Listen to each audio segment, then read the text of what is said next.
আসসালামু আলাইকুম। সবার আগে বাছাই করা 10টি আন্তর্জাতিক খবর জানিয়ে দেব। প্রথমেই থাকছে শিরোনাম।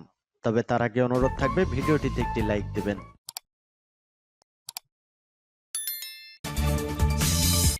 জানিয়ে দেব এই মুহূর্তে পাওয়া সর্বশেষ গুরুত্বপূর্ণ আপডেট। আন্তর্জাতিক সংবাদ। মস্কোর দিকে আসা দুটি ড্রোন গুলি করে নামালো রাশিয়া। এরপর জানিয়ে দিব লোহিত সাগর ঘিরে ইরান যুক্তরাষ্ট্র উত্তেজনা তুঙ্গে, এবং জানিয়ে দেব কৃষ্ণ সাগরে লড়াই করবে ইউক্রেন বলছে জেলেনস্কি। আরো জানিয়ে দেব ফিলিস্তিনিদের ওপর ইসরায়েলি হামলাকে সন্ত্রাস আখ্যা যুক্তরাষ্ট্রের। এদিকে সুদানে তীব্র লড়াই, আরো 13 জন নিহত, ভেঙে পড়েছে স্বাস্থ্য ব্যবস্থা। সর্বশেষ জানিয়ে দেব মার্কিন প্রতিনিধিদের পাকিস্তানে নিতে মরিয়া ইমরান খানের দল। শুনছিলেন সংবাদ শিরোনাম, এখন বিস্তারিত। মস্কোর দিকে আসা দুটি ড্রোন গুলি করে নামালো রাশিয়া। রাজধানী মস্কোর দিকে আসা দুটি সশস্ত্র ড্রোন গুলি করে ভূপাতিত করেছে রাশিয়া। শহরের মেয়র সের্গেই সোবিয়ানিন এ তথ্য নিশ্চিত করেছেন বলে জানিয়েছে আল জাজিরা। তিনি বলেছেন, রাশিয়ার রাজধানী শহরে ড্রোন হামলার এটি সর্বশেষ ঘটনা। বুধবার ভোরে মস্কো বলেন, একটি ড্রোন শহরের দক্ষিণ উপকণ্ঠে ডোমোদোডোভ এলাকায় ভূপাতিত করা হয়েছে। দ্বিতীয়টি রাজধানীর পশ্চিমে মিনস্ক হাইওয়ে এলাকায় গুলি করে ভূপাতিত করা হয়েছিল। টেলিগ্রামে তিনি জানান, বিমান প্রতিরক্ষা ব্যবস্থার মাধ্যমে ড্রোনগুলো ভূপাতিত করা হয়। মেয়র বলেন, ভূপাতিত করা ড্রোনগুলোর বিষয়ে এই মুহূর্তে কোনো তথ্য নেই, তবে জরুরি পরিষেবাগুলো কাজ করছে। ঘটনার সত্যতা জানিয়ে রাশিয়ার রাষ্ট্রীয় সংবাদ মাধ্যম তাস নিউজ জানিয়েছে, বুধবার ড্রোন হামলার চেষ্টা করা হয়েছিল। ধারণা করা হচ্ছে সেগুলো ইউক্রেনীয় ড্রোন। এক সপ্তাহের মধ্যে মস্কোতে ড্রোন হামলার এটি তৃতীয় চেষ্টা। লোহিত সাগর ঘিরে ইরান যুক্তরাষ্ট্র উত্তেজনা তুঙ্গে। লোহিত সাগরে মার্কিন সেনা মোতায়েনের ফলে মধ্যপ্রাচ্যের নিরাপত্তা হুমকির মুখে পড়েছে বলে মন্তব্য করেছে ইরান। পারস্য উপসাগর এবং ওমান সাগরকে শত্রুমুক্ত রাখতে আরব দেশগুলোকে একাট্টা হওয়ার আহ্বান জানিয়েছেন ইরানি পররাষ্ট্রমন্ত্রী। আবারও তুঙ্গে ইরান যুক্তরাষ্ট্র উত্তেজনা। বাণিজ্যিক জাহাজ আটকের জেরে ইরানের হুমকি মোকাবেলায় লোহিত সাগরে 3000 সেনা পাঠিয়েছে যুক্তরাষ্ট্র। সোমবার মার্কিন নৌবাহিনী দুটি যুদ্ধ জাহাজে করে সেনাদের পাঠানোর বিষয়টি নিশ্চিত করেছে বাইডেন প্রশাসন। যুক্তরাষ্ট্রের পঞ্চম নৌবহর একে বিবৃতিতে জানিয়েছে, পূর্ব পরিকল্পনা অনুযায়ী সুয়েজ খাল হয়ে লোহিত সাগরে প্রবেশ করেছে মার্কিন সেনারা। পঞ্চম নৌবহরের মুখপাত্র কমান্ডার টিম হকিন্স বার্তা সংস্থা এএফপি কে জানিয়েছেন, এই নৌপথে বিভিন্ন বাণিজ্যিক জাহাজকে হয়রানি ও আটক করে আসছে ইরান। তাদের কর্মকাণ্ড বন্ধ, আঞ্চলিক উত্তেজনা কমানোর অংশ হিসেবেই অবস্থান নিয়েছে মার্কিন সেনারা। লোহিত সাগরে যুক্তরাষ্ট্রের সেনা মোতায়েনে ক্ষুব্ধ প্রতিক্রিয়া দেখিয়েছে ইরান।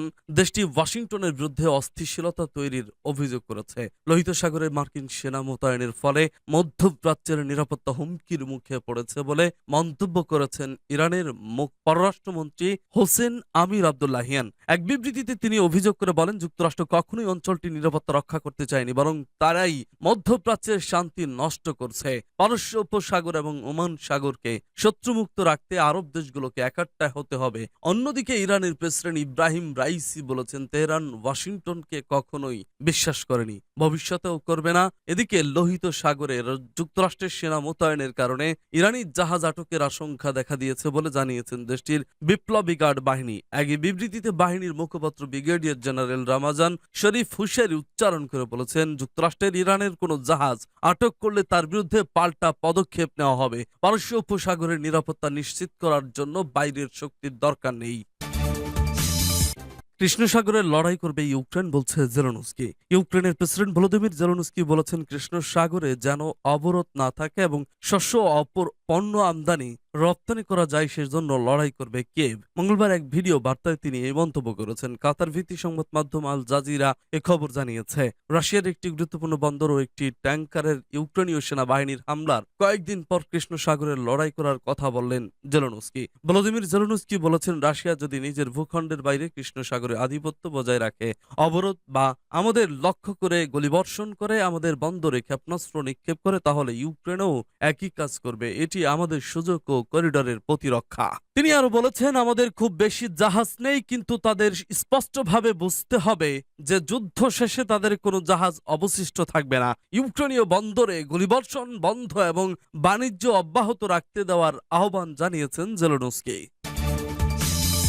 ফিলিস্তিনিদের উপর ইসরায়েলি হামলাকে সন্ত্রাস আখ্যা যুক্তরাষ্ট্রের। সম্প্রতি অবরুদ্ধ পশ্চিম তীরে ইসরায়েলিদের গুলিতে ১৯ বছরের এক ফিলিস্তিনি নিহত হয়েছে। এই দখলদার ইসরায়েলের এই ঘটনাকে সন্ত্রাসী হামলা আখ্যা দিয়েছে মার্কিন যুক্তরাষ্ট্র। এছাড়াও ওই ঘটনার তীব্র নিন্দা জানিয়ে দোষীদের বিচারের আওতায় আনার আহ্বান জানিয়েছে মার্কিন পররাষ্ট্র দপ্তর। গত শুক্রবার পশ্চিম তীরের বোরকা এলাকায় একদল ইসরায়েলি দখলদার সশস্ত্র হামলা চালায় স্থানীয়দের ওপর। এর দুই পক্ষের মধ্যে সংঘর্ষ ছড়িয়ে পড়ে। এ সময় হামলাকারীদের গুলিতে কুসাই জামাল মাতান নামে এক কিশোর নিহত এবং আরও কয়েকজন আহত হন। শনিবার এই ঘটনার তীব্র নিন্দা জানিয়ে বিবৃতি দেয় মার্কিন পররাষ্ট্র দপ্তর। এতে বলা হয়, ইসরায়েলি চরমপন্থী বসতি স্থাপনকারীদের যে সন্ত্রাসী হামলায় ১৯ বছরের এক ফিলিস্তিনি নিহত হয়েছে, আমরা তার তীব্র নিন্দা জানাই। পাশাপাশি এ ঘটনায় দোষীদের সম্পূর্ণ জবাবদিহিতা ও বিচারের আওতায় আনার আহ্বান জানাই। এদিকে সোমবার মার্কিন দপ্তরের মুখপাত্র ম্যাথিউ মিলার নিশ্চিত করেছেন, শনিবারের বিবৃতি দিয়ে উল্লেখিত শব্দগুলো দুর্ঘটনাবশত ব্যবহার করা হয়নি। সাংবাদিকদের সামনে তিনি বলেন, বিষয় হলো এটি একটি সন্ত্রাসী হামলা ছিল এবং এ বিষয়ে আমরা উদ্বিগ্ন, সেজন্যই আমরা ওই কথাগুলো বলেছি। মিলার বলেন, আমরা এটিও স্পষ্ট করেছি, অপরাধী যেই হোক না কেন, হিংসাত্মক চরমপন্থার সব ক্ষেত্রেই সমান কঠোরতার সঙ্গে জবাবদিহিতা ও ন্যায় বিচার অনুসরণ করা উচিত। বোরকায় শুক্রবারের ওই হামলার পর দুই বসতি স্থাপনকারীকে আটক করেছে ইসরায়েল। এটিকে সঠিক পদক্ষেপ বলে উল্লেখ করেছেন মার্কিন পররাষ্ট্র দপ্তরের মুখপাত্র সূত্র আল জাজিরা ও রয়টার্স। সুদানে তীব্র লড়াইয়ে আরো ১৩ জন নিহত, ভেঙে পড়েছে স্বাস্থ্য ব্যবস্থা। গত ৪ মাসের মধ্যে সেনা ও সশস্ত্র র্যাপিড সাপোর্ট ফোর্সের বড় ধরনের লড়াইয়ে ১৩ জন বেসামরিক নাগরিক নিহত হয়েছেন। আধাসামরিক বাহিনীকে লক্ষ্য করে বিমান ও কামান হামলা চালালে এই ঘটনা ঘটে। সুদানের আধাসামরিক বাহিনী আরএসএফ এর সঙ্গে এপ্রিলের মাঝামাঝিতে সেনাবাহিনীর লড়াই শুরু হয়। আরএসএফ রাজধানী খার্তুমের বেশিরভাগ অংশ নিয়ন্ত্রণে নিয়েছে। ক্ষমতার ভাগাভাগি কেন্দ্র করে দুই পক্ষের ভারী সংঘর্ষ অব্যাহত রেখেছে। সুদানের ৫২ বছরের নাদের আব্দুল্লাহ বলেন, পরিস্থিতি খুবই ভয়ঙ্কর। চারদিকে শুধু বন্দুক যুদ্ধ, কামান ও বিমান হামলার শব্দ, সবদিকে বোমা বর্ষণ। লড়াইরত দুপক্ষই গত কয়েকদিনে নিজেদের অগ্রগতির দাবি করেছে। এ অবস্থায় লড়াই বন্ধ হওয়ার কোনো ইঙ্গিত নেই। যুদ্ধ বন্ধে যুক্তরাষ্ট্র সৌদি আরব মধ্যস্থতার চেষ্টা করলেও কোনো অগ্রগতি নেই।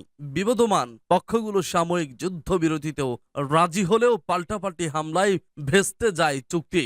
আফ্রিকার অন্যতম দরিদ্র কবলিত দেশটিতে দীর্ঘদিন সংঘর্ষ চলায় খাদ্য, জরুরি ঔষধ, সুপেয় পানির তীব্র সংকট দেখা দিয়েছে। ভেঙে পড়েছে স্বাস্থ্য ব্যবস্থা। হাসপাতালগুলোতে ঔষধ সংকটে চিকিৎসা সেবা নিয়ে লড়তে হচ্ছে স্বাস্থ্যকর্মীদের। যুদ্ধ শুরুর পর ১৩ লাখেরও বেশি মানুষ বাস্তুচ্যুত অনেক আশ্রয় নিয়েছে পার্শ্ববর্তী দেশগুলোতে। একজন বাসিন্দা বলেন, রাজধানী খার্তুমে দুই পক্ষের জয় করার মতো আর কি বাকি আছে? শিক্ষা প্রতিষ্ঠান, বিশ্ববিদ্যালয়, বাজার সবই ধ্বংস হয়ে গেছে। সূত্র আরব নিউজ।